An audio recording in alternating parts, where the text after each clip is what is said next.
இன்னுமா நீங்க இட்லி சட்டியில இட்லி மட்டுமே ஊத்திக்கிட்டு இருக்கீங்க? அட ஆமாங்க. டாக்டரே கிரீன் சிக்னல் குடுத்ததுக்கு அப்புறமா ஒரு வாட்டியாச்சும் செய்யலைன்னா, அப்புறம் பெரிய தெய்வ குத்தம் ஆயிரும். கண்டிப்பா நீங்களும் ஒரு வாட்டி ட்ரை பண்ணிருங்க.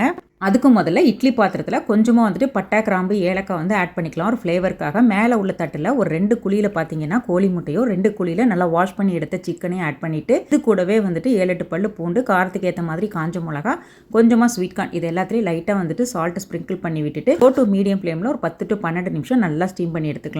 அது வேகிற டைம்ல அதுக்கு தேவையான கொஞ்சம் எக்ஸ்ட்ரா ஃபிட்டிங் எல்லாம் நம்ம கட் பண்ணி எடுத்து வச்சுக்கலாம். நான் கொஞ்சம் ஆனியன், அதுக்கப்புறம் கேப்சிகம், கொஞ்சமா கொரியாண்டர்லாம் கட் பண்ணி எடுத்துக்கிட்டேன். ஒரு 15 நிமிஷம் கழிச்சு ஓப்பன் பண்ணி பார்த்தா நல்லா ஜம்முன்னு வெந்து வந்திருக்கும். சிக்கனும் அதுக்கப்புறம் காண தவிர மிச்சம் எல்லாத்தையுமே ஒரு மிக்ஸி ஜாரில் ஆட் பண்ணிக்கலாம். இது கூடவே பார்த்தீங்கன்னா நம்ம சீஸு, பன்னீர் எது வேணாலும் ஆட் பண்ணிக்கலாம். எல்லாம் நம்மளோட ஓன் சாய்ஸ் தான். நான் இன்னைக்கு பார்த்தீங்கன்னா வெறும் தயிர் மட்டும் ஆட் பண்ணி நல்ல ஒரு ஃபைன் பேஸ்ட்டாக அரைச்சி எடுத்துக்கிட்டேன். நல்லா பிச்சு போட்டு அந்த சிக்கன் கூட நம்ம கட் பண்ணி வச்சிருக்கிற வெங்காயம், கேப்சிகம் கூடவே கொரியாண்டர், அரைச்ச பேஸ்ட்டு, சால்ட்டு, கொஞ்சமாக வந்துட்டு லெமன் ஜூஸ் இது எல்லாத்தையும் ஆட் பண்ணி நல்லா மிக்ஸ் பண்ணி விட்டுட்டு இதை அப்படியே எடுத்து பிரெட்டுக்கு நடுவில் கொஞ்சமாகவும் இல்லாமல் நிறையாவும் இல்லாமல் 2க்கு நடுப்புறமாக வச்சு நல்லா பட்டரில் 2 பக்கமும் டோஸ்ட் பண்ணி கொடுத்தோம்னா நம்ம வீட்டு புள்ள குட்டிகளாம் புல்லரிச்சு போயிடும். அம்புட்டு ருசியாக இருக்கும்.